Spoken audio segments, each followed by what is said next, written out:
What if the Garden of Eden began as a memory? During the reign of Queen Tiye and Amenhotep III, Egypt experienced extraordinary prosperity. Royal estates contained orchards, pools, canals, flowers, fruit trees, and abundant food. To those who lived in harsher lands, such a place might have seemed like paradise itself. Genesis describes a garden watered by a river that divided into 4 branches. Whether symbolic or historical, the image points to a simple truth. Water creates life. Ancient Egypt transformed desert into fertile land through canals, reservoirs, levees, and irrigation systems. Water was gathered, directed, and shared across the landscape, allowing gardens, orchards, and farms to flourish. If memories of such achievements survived for generations, they may have inspired later stories of a sacred garden from which life-giving waters flowed outward to nourish the world. Paradise does not appear by accident. Behind every canal, orchard, and garden stood generations of builders, engineers, farmers, craftsmen, and laborers. Queen Tiye's Egypt united many peoples in a common effort to transform desert into abundance.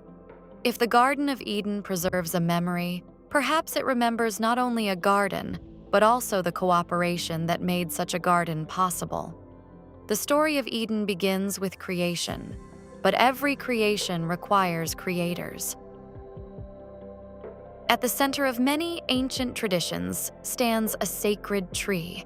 Long before the Garden of Eden was written, Egyptian artists portrayed divine women emerging from trees, offering water, fruit, nourishment, and life to humanity. The tree was more than a plant. It represented abundance, wisdom, renewal, and the connection between heaven and earth. Perhaps the tree of life was not originally a symbol of forbidden knowledge, but a reminder that life itself is sustained through generosity. If memories of Queen Tiye's gardens survived through generations, the sacred trees at their center may have become one of the enduring images that later found their way into the story of Eden. At the heart of Egypt's golden age stood a remarkable woman. Queen Tiye was more than the wife of a king. Her image appeared on monuments throughout the empire. Foreign rulers wrote directly to her. Her voice was heard in matters of diplomacy, governance, and religion. Yet her greatest legacy may have been something less visible. A prosperous kingdom depends upon more than armies and laws. It depends upon trust, cooperation, stability, and the belief that tomorrow can be better than today. To the people who lived under her influence, Tiye may have come to symbolize the abundance that surrounded them, the fertile fields, the flowing water, the thriving gardens, and the peace that made them possible. If memories of such a woman survived long after her name was forgotten, they may have contributed to later stories of a nurturing mother at the center of paradise. Perhaps the Garden of Eden was remembered not only as a place. Perhaps it was also remembered as a way of life. And perhaps, at its center, stood a queen whose greatest achievement was helping people flourish together. No garden remains unchanged forever. The generation that followed Queen Tiye inherited a thriving kingdom, but also a question: should the old ways continue, or should the world be remade? Her son, Akhenaten, introduced sweeping religious reforms. Ancient traditions were challenged. Old centers of power weakened. Familiar beliefs gave way to new visions. Whether these changes brought renewal or disruption depends on who tells the story. What is clear is that the age of stability gave way to an age of uncertainty. Many ancient stories follow the same pattern. First comes abundance. Then comes division. Then comes departure. In the book of Genesis, humanity is expelled from the garden. In history, people often leave paradise long before they realize it is gone. Perhaps the memory preserved in Eden is not only of a beautiful beginning, perhaps it is also a lament for something precious that was lost. Civilizations rise, civilizations flourish, and eventually, civilizations fade, yet memories endure. Long after the names of kings and queens are forgotten, stories survive. A royal garden becomes paradise. Irrigation canals become rivers flowing from a sacred source. A nurturing queen becomes a remembered mother. A flourishing kingdom becomes the Garden of Eden. Over generations, history and symbolism begin to merge. Details are lost, meanings are added, memory becomes myth.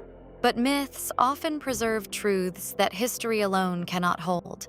Perhaps the story of Eden is not merely about humanity's beginning.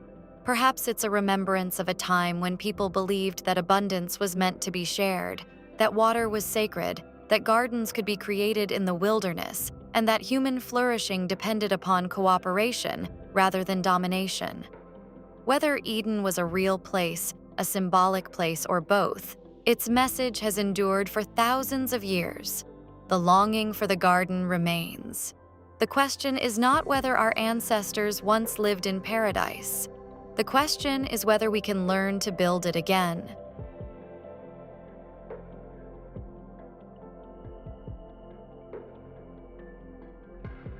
The story of Eden is often told as a story about the distant past. But perhaps it is also a story about the future. Every generation faces the same choice.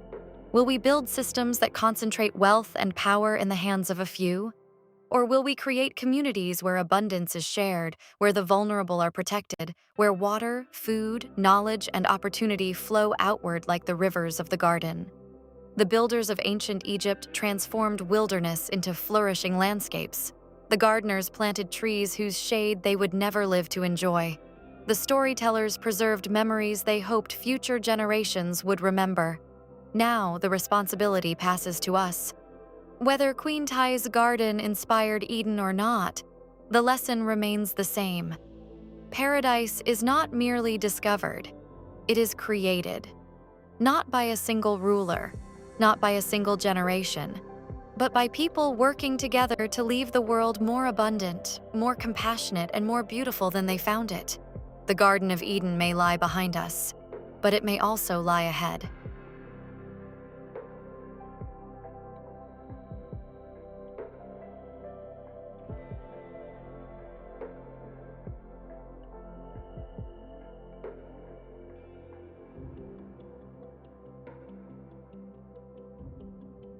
We began with a question. What if the Garden of Eden was inspired by a real place? Not necessarily preserved in every detail, but remembered through stories passed from generation to generation. We followed the trail through Queen Tiye's gardens, Egypt's life-giving waterways, sacred trees, cooperative builders, and a civilization that transformed desert into abundance. Along the way, we discovered that Eden is more than a location.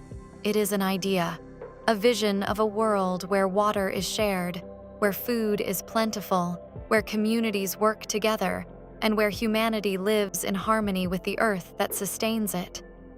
Whether the Garden of Eden began in Egypt, Mesopotamia, somewhere else entirely, or only in the human imagination, its power lies in what it asks us to remember. That abundance is possible, that cooperation is possible, that compassion is possible. The ancient storytellers preserved a memory. The builders created a garden. The gardeners planted trees whose fruit would feed future generations. And now the story becomes ours. The question is no longer where Eden was. The question is what kind of world we will leave behind.